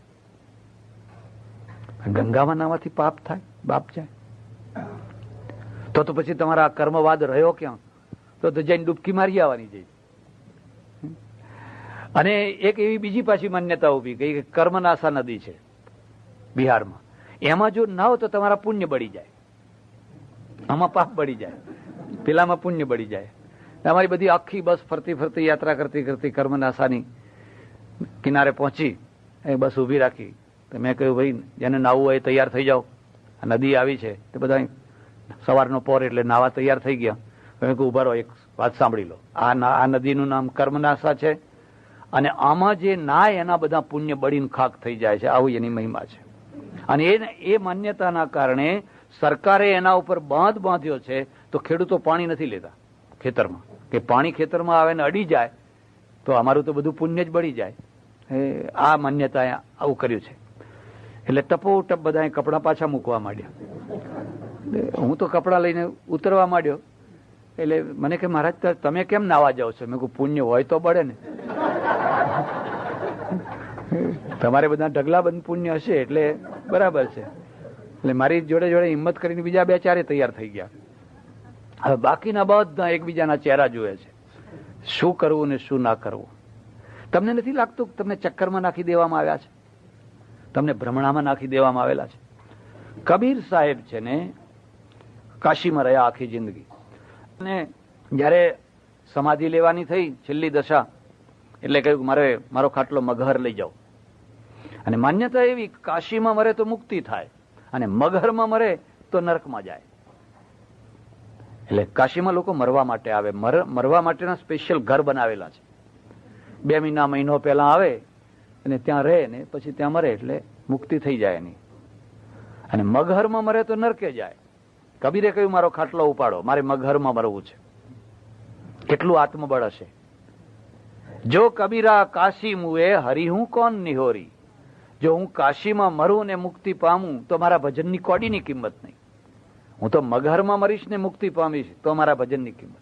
અને તમે જજો, આજે પણ મગહરમાં એમની સમાધિ છે. પણ દુનિયા એટલે દુનિયા. કબીર સાહેબ તો મોટા પુરુષ, ગમે તે કરે, પણ આપણાથી એવું થાય? તમને સુધારવા માટે, તમારો ભ્રમ કાઢવા માટે એમણે આ કર્યું છે. કે કંઈ કરતા જો તમારો ભ્રમ નીકળતો હોય, વહેમ નીકળતા હોય તો. એટલે આ પ્રકૃતિ પૂજા છે. અને પ્રકૃતિ પૂજાનું પરિણામ શું આવ્યું? પ્રકૃતિ પૂજાનું બહુ મોટું ભયંકર પરિણામ આવ્યું. આપણે ગંગાજીની પૂજા કરી, જમનાજીની પૂજા કરી, ફલાણી પૂજા કરી, ફલાણા પહાડની પૂજા કરી, પીપળાની પૂજા કરી, ફલાણા ઢોરની ફલાણાની પૂજા કરી બસ. અને પશ્ચિમની પ્રજાએ શું કર્યું? એની ટેકનોલોજી ઊભી કરી, એનું વિજ્ઞાન ઊભું કર્યું. એ નદીઓ ઉપર બાંધ બાંધ્યા, એમાંથી નહેરો કાઢી, એમાં હાઇડ્રોલિક ઇલેક્ટ્રિક પેદા કરી. આ બેની બુદ્ધિનો ડિફરન્સ થયો, એમાંથી પાવર ઉત્પન્ન થયો, એમાંથી પ્રજા સુખી થઈ.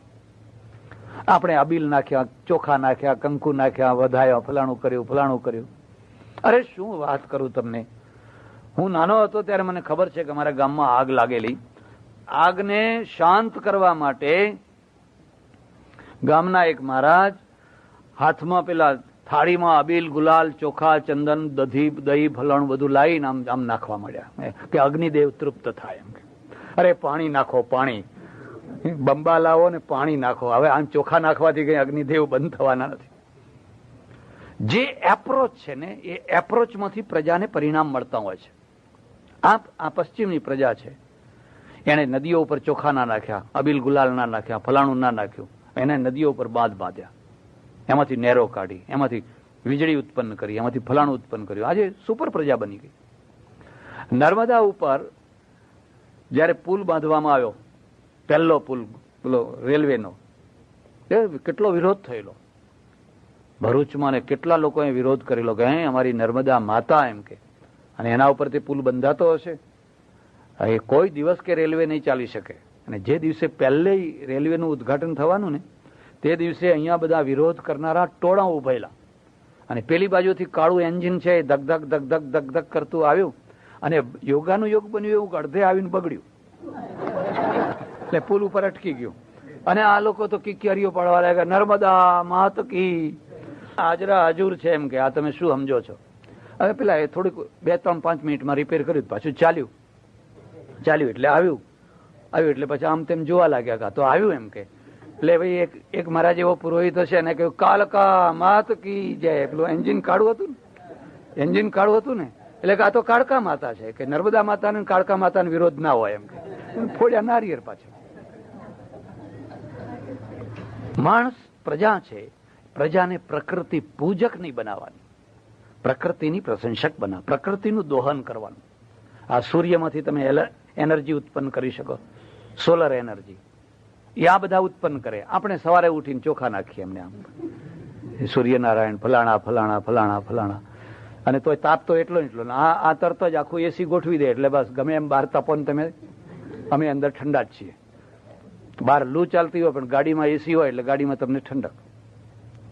આ લોકોએ પ્રકૃતિના ઉપર કંટ્રોલ કર્યો, અને કંટ્રોલના દ્વારા એ સુખી થયા. આપણે શું કર્યું? પ્રકૃતિની પૂજા કરી, એક આરતી ઉતારો, જય જય. અને એ આરતીના કારણે ખરું જે બ્રહ્મ હતું ને એ બ્રહ્મ ભૂલાઈ ગયું, ખરો ભગવાન હતો એ આપણા હાથમાંથી ભૂલાઈ ગયો, છટકી ગયો. એટલે એક પૂજા છે, એનું નામ છે પ્રકૃતિ પૂજા. થોડીક વધારે વાત કહીશ, ખાસ કરીને આ બહેનો માટે. આ બહેનો છે, તમે જોજો, બધા વ્રત આમને કરવાના, તમારે કોઈ નહીં હો. શ્રાવણ મહિનો આવે, ચોમાસું આવે એટલે ગૌરી વ્રત કરવાનું, ઊભી ચોથ, કોઈ આડી ચોથ, કોઈ ફલાણું, કોઈ 16 સોમવાર કરવાના, ફલાણા ખારા સોમવાર, મોડા સોમવાર, ગળ્યા સોમવાર, બધું આમને કરવાનું. તમારે કોઈ વ્રત નહીં કરવાનું, બધું આમને જ કેમ કરવાનું? એટલે જયારે જુઓ ત્યારે છાબડી લઈને ફર્યા જ કરતા હોય બધા. કેનેડામાં ગયેલો ગયા વખતે બધા નાના છોકરા ભેગા થયેલા, એમાં એક છોકરીએ મને પૂછ્યું કે અમારે ત્યારે ગૌરી વ્રત ચાલતું હતું, અમારે ગૌરી વ્રત શા માટે કરવાનું? હાઈસ્કૂલમાં જાય એટલે ધોરિયા છોકરા પૂછે કે શા માટે તું ગૌરી વ્રત કરે છે? એટલે આવીને એની મમ્મીને પૂછે કે મમ્મી ગૌરી વ્રત આપણે શા માટે કરીએ છીએ? કે ખબર નહીં, દાદીમાને પૂછી જોઈએ, કે ભાઈ દેવ થઈ ગયા પાછા, કોઈને ખબર નથી શા માટે કરીએ, બસ પરંપરાથી ચાલ્યું આવે છે એટલે કરવાનું. હવે એ પેલી ગોરી છોકરીઓ કે ગોરા છોકરા એને પૂછે છે કે અમે તો કોઈ વ્રત નથી કરતા, તું શા માટે કરે છે? અને એનું સમાધાન નથી થતું. એટલે મને કે અમારે આ ગૌરી વ્રત શા માટે કરવાનું? મેં કહ્યું નહીં કરવાનું. ગીતામાં લખ્યું હોય તો કહેજો, મને ઉપનિષદમાં હોય તો કહેજો, કોઈ જરૂર નહીં, કીધું નહીં કરવાનું. પણ કે કેમ કરતા હતા? કે એ કેમ કરતા હતા એનું કારણ હું તને બતાવું. કે સ્ત્રીઓને બધા વ્રત એટલા માટે કરવાના કે એમને સારા પતિ મળે એટલા માટે.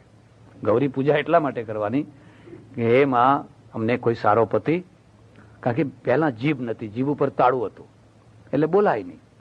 મા બાપ હાથ પકડીને જ્યાં આપી દે ત્યાં જવાનું.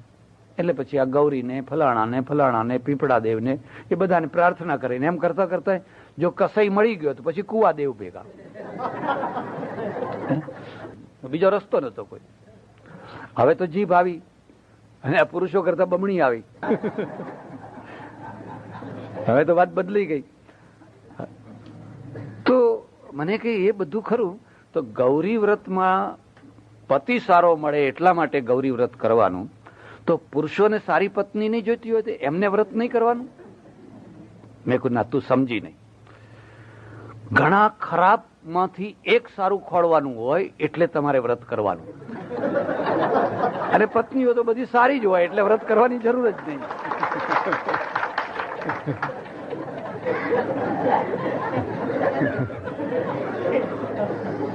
એ તો ખબર જ છે કે જે આવશે એ હારી જ આવશે એટલે એને કઈ કરવાની જરૂર જ નહીં. આ પ્રકૃતિ પૂજા છે. આમાંથી વહેમ ઉભો થાય છે, આમાંથી શ્રદ્ધા ઉત્પન્ન નથી થતી, તમારી એકેશ્વરની ઉપાસનામાં આ ભાગ પડાવે છે. અને એટલે તમે ચક્કરમાં ચડો છો કે આ વૈભવ લક્ષ્મીનું વ્રત કરીએ, દશામાનું વ્રત કરીએ, ફલાણીમાનું વ્રત કરીએ, ફલાણીમાનું વ્રત કરીએ. મારે આશ્રમમાં એક છોકરો આવ્યો, સાયન્સ ભણનારો, MSc થયેલો, એનો બાપ પાછો પ્રોફેસર. મને કે મહારાજ થોડાક ફૂલ લઈ જાઉં. મેં કહું લઈ જા. પછી વળી પાછું મને થયું, પૂછ્યું તો ખરો. મેં કહું કેમ, શું કામ છે ફૂલનું? કે મારે મમ્મીએ કહ્યું છે કે વૈભવ લક્ષ્મીનું વ્રત કરવું છે, એટલે જા આશ્રમમાંથી થોડા ફૂલ લઈ આવ. મેં કહું વૈભવ લક્ષ્મીનું વ્રત શું? કે એ વ્રત કરીએ ને તો આપણા ઘરમાં વૈભવનો ઢગલો થાય એમ કે. તો મેં કહું ઉપર એટલે આ ફૂલ મારા ને ઢગલો તારા કરતે જા તારા મમ્મીને પૂછી આય કે જો એ ઢગલો થાય તો અડધો મને આપવો પડશે. તે બિચારો સાચું માની ગયો. તે ગયો પાછો લેવા આવ્યો જ નહીં. કે એની મમ્મીને ઢગલો થાય ને પછી અડધો મહારાજને આપવો પડે. કેવા રવાડે ચડાવી દીધા. ઇઝરાયલમાં કોઈ વૈભવ લક્ષ્મીનું વ્રત કરે છે? આ જાપાન વાળા, અમેરિકા વાળા કોઈ વૈભવ લક્ષ્મીનું વ્રત કરે છે? તમે જ બધી છાબડીઓ લઈને ફર્યા જ કરો છો. એમની વૈભવ લક્ષ્મી પુરુષાર્થમાંથી આવે છે, ટેકનોલોજીમાંથી આવે છે, મસ્તિષ્કમાંથી આવે છે, જ્ઞાનમાંથી આવે છે, ઢગલા થાય છે. આપણે કોઈ ચમત્કારમાંથી મેળવવા માંગીએ છીએ. એટલે લોકોએ કહ્યું કે હમણાં તમારી દશા બેઠેલી છે, તો કે દશામાનું વ્રત કરો, દશામાનું વ્રત કરો. તમે ગીતા વાંચજો, ગીતામાં કોઈ જગ્યાએ આવું લખ્યું છે કે અર્જુન તું વૈભવ લક્ષ્મીનું વ્રત કરજે, તું દશામાનું વ્રત કરજે, તું ફલાણું વ્રત કરજે, તું ફલાણું વ્રત કરજે. આ બધું પૌરાણિક આવ્યું અને આજીવિકા માટે ઊભું કરવામાં આવ્યું, પેટ માટે ઊભું કરવામાં આવ્યું. કારણ કે તમને જો કંઈક નડે તો મારો ધંધો ચાલે. તમને શનિ નડે તો કંઈક મારું કામ ચાલે. હવે તમને કશું નડતું જ ના હોય તો હું નવરો પડી જઈશ. એટલે અમારું કામ છે કે બને એટલું તમને વધારે કંઈક ને કંઈક નડાવવું. તમને શનિ નડે છે, તમને રાહુ નડે છે, તમને મંગળ નડે છે, તમને પૂર્વજ નડે છે, તમને ભૂત નડે છે. એટલે તમારા મગજમાં એક નડતર બેસાડી દેવાની અને પછી એની વિધિઓ કરવાની. આ ભ્રમણા છે. એક ઈશ્વર, એક બ્રહ્મની ઉપાસના, બધી ભ્રમણાઓ દૂર. કોઈ નડતું નથી. જે માએ આખી જિંદગી સુધી આશીર્વાદ આપ્યા એ મર્યા પછી નડતી હશે? તો ઘણા લોકો ઘરમાં ગોખલો કરે હો, પાછો પૂર્વજ બેસાડે, એમાં પૂર્વજને બેસાડે, પીવો ધૂપ ને બધું કરે, ફફડ્યા જ કરતા હોય. અરે કશું નડતું નથી. તમે જરા વિચાર કરો, હિટલરે 60 લાખ યહૂદીઓને મારી નાખ્યા ગેસ ચેમ્બરમાં. મારી નાખ્યા કે નહીં? એમાંનો એકે યહૂદી મર્યા પછી હિટલરના ગળાને ઉપર ચડી બેઠો? જો નડતો હોય તો પેલા એને જ ના નડે. હવે આશીર્વાદ આપનારા પોતાના છોકરાને નડતા હશે? આજે 2-5 હત્યા કરી નાખનારો માણસ હોય છે, પણ જેની હત્યા થઈ છે એ હત્યારાને કોઈ દાડો ગળું પકડીને બેઠો ઉપર? મરેલું માણસ નડતું હશે? આવા હવે એમ નાખી દીધા. અને પછી આખું એક ચક્ર ચલાવી દેવામાં આવ્યું, ભ્રમણાનું ચક્ર. પ્રજા ચક્રમાંથી છૂટે, આ બધા વેમમાંથી છૂટે. તે ક્યારે છૂટી શકે? પ્રકૃતિ પૂજા. એનાથી પણ અધમ પૂજા, પ્રકૃતિથી પણ. એ સારું, પીંપળો તો પીંપળો, કે નદી તો નદી, ભલે ને તમે નાખો ચંદન ને કુંકુન, જે કરવું હોય એ કરો. વ્યક્તિ પૂજા છે ને એ સૌથી અધમ છે. જ્યારે તમે એક વ્યક્તિને ભગવાન માનો છો,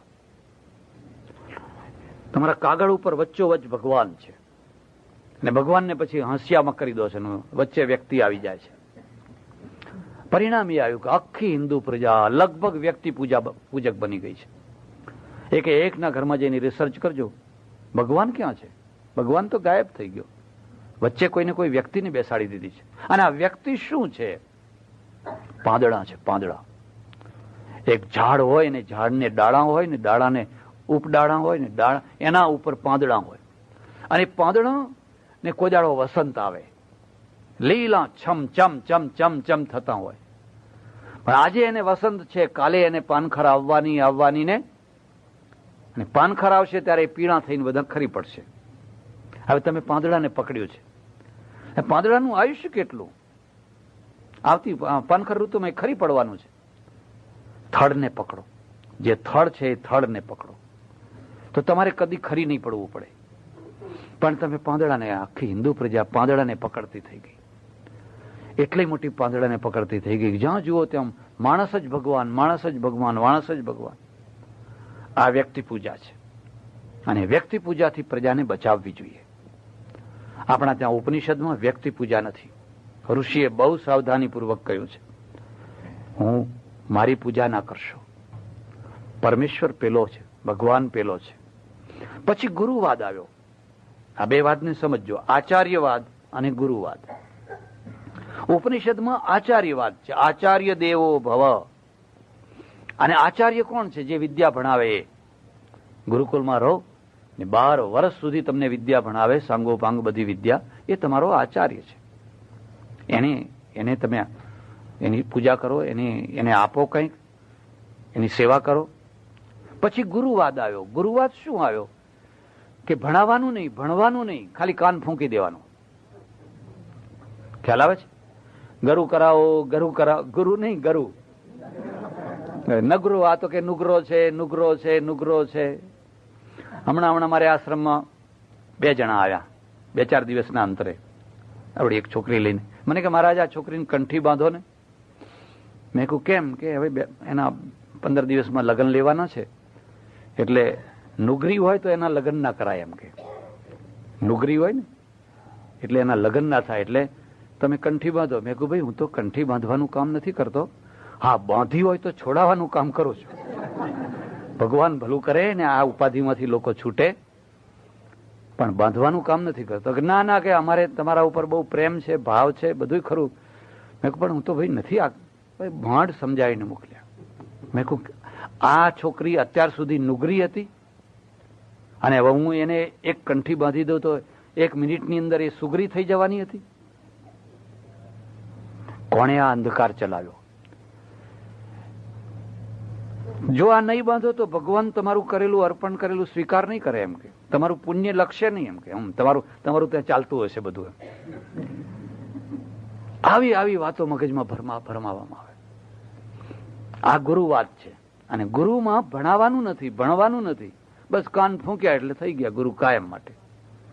કાયમ માટે તમે સુગરા થઈ ગયા. પછી તમારે જે પીવું હોય તો પીવો, ખાઓ પીવો, જે કરતા હોય કરો. હવે સુગરા થઈ ગયા તમે.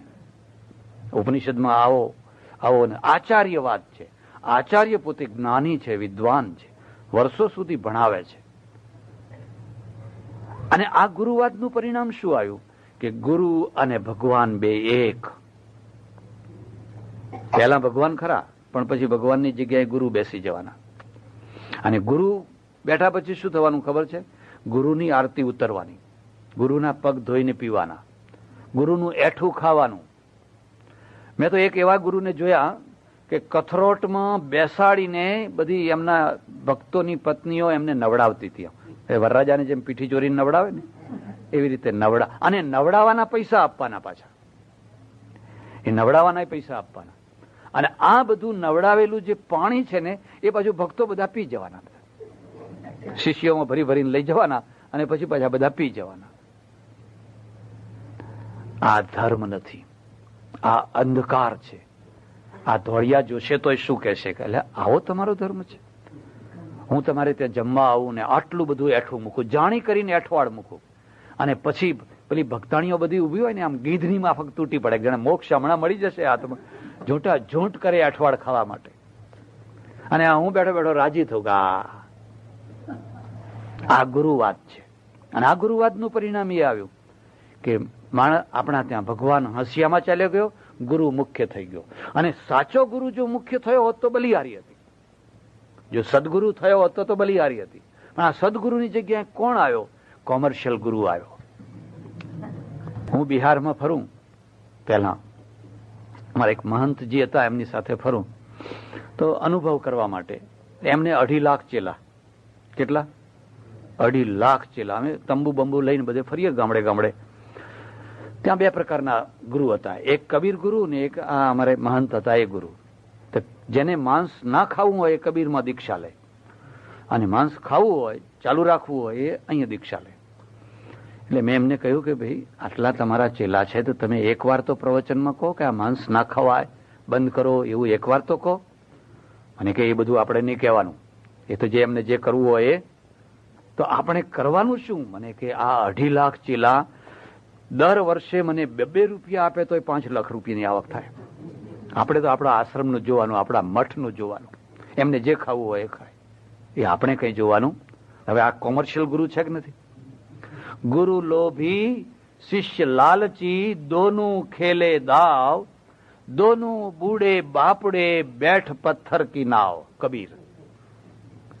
ગુરુ લોભી શિષ્ય લાલચી, દોનું ખેલે દાવ, દોનું બૂढ़े બાપડે બેઠ પથ્થર કી નાવ. કબીર. આ કોમર્શિયલ ગુરુવાદ છે, એ આપણા ત્યાં નથી. એ આપણા ઉપનિષદની અંદર આચાર્યવાદ છે. તમને કોઈ શિક્ષકે એકડો ઘૂંટાયો, કોઈએ તમને એસએસસી સુધી ભણાવ્યા, કોઈએ તમને કોલેજ સુધી ભણાવ્યા, પોતાનું બાળક સમજીને ભણાવ્યા. આજે તમે અમેરિકાથી ઘેર જતા હો તો એના માટે એક સ્વેટર લઈ જજો, એના માટે એક છત્રી લઈ જજો. આજે તમારી સ્થિતિ સારી થઈ ગઈ. એ માણસ રિટાયર્ડ થઈને વૃદ્ધ થઈને કોઈ નાના ગામડામાં રહેતો હશે, એને ભૂલવાનો નહીં. એ ખરો ગુરુ એ છે, એકડો ઘૂંટાવનાર આચાર્ય એ છે. હું ડલહોજીમાં રહું, ડલહોજી હિમાલયમાં આવ્યું, હિમાચલ પ્રદેશમાં. તો રોજ સાંજે ફરવા જવું, દૂર સુધી, દૂર એકાંતમાં એક ઝરણું, ત્યાં જઈને ઊંચે જઈને બેસું.